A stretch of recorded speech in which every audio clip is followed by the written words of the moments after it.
इस रक्षाबंधन की क्या आवश्यकता है, क्यों इसको हम मना रहे हैं। अब रक्षाबंधन का उद्देश्य क्या है कि भाई राखी इसलिए बांधते हैं कि वो हमारी रक्षा करेगा, और भाई की रक्षा कौन करेगा। हम सब का रक्षक कबीर साहब है, कबीर परमेश्वर पूर्ण ब्रह्म परम अक्षर ब्रह्म। ये इस तरह के जो रीति रिवाजें हैं ये हमें पीड़ित करने के लिए है, हमारे को एक दूसरे से दूर करने वाली है। पुण्यात्मा परमात्मा की वाणी में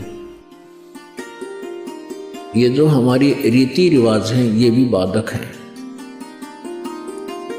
परमेश्वर ने कहा है कि मन कर धीर बांध ले रे बौरे और छोड़ दे न पछलों की रीत। अब जैसे कल या आज जैसे भी राखी का त्योहार था, रक्षाबंधन का त्योहार था, इस रक्षाबंधन की क्या आवश्यकता है, क्यों इसको हम मना रहे हैं। ये काल के चलाए हुए अपने इस टाइम पास करने की खातिर, टाइम वेस्ट करने के लिए और हमें पीड़ित रखने के लिए एक ये रीति बना रखी है। अपन आत्मा इस ज्ञान से परिचित होने के बाद हमारी आंखें खुल जाती हैं और जो समझदार बच्चे हैं इस बात को स्वीकार कर लेते हैं कि संत जो कहते हैं परमेश्वर का आदेश होता है, तो फिर वो स्वीकार कर लेते हैं, फिर वो समाज की नहीं मानते हैं। एक बहन ने बताया कि जी उपदेश लेने से पहले मैं राखी बांधने के लिए अपने भाई के वहाँ घर गई।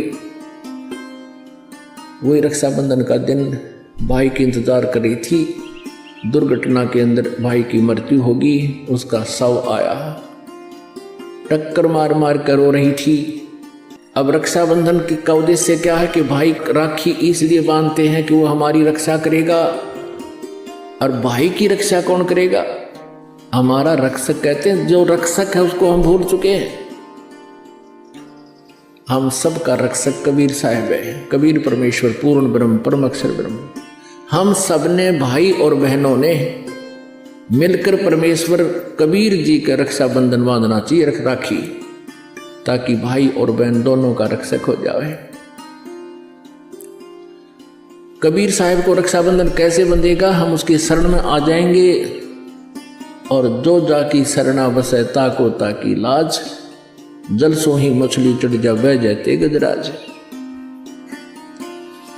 हमने अपने परमात्मा को राखी बांधनी चाहिए।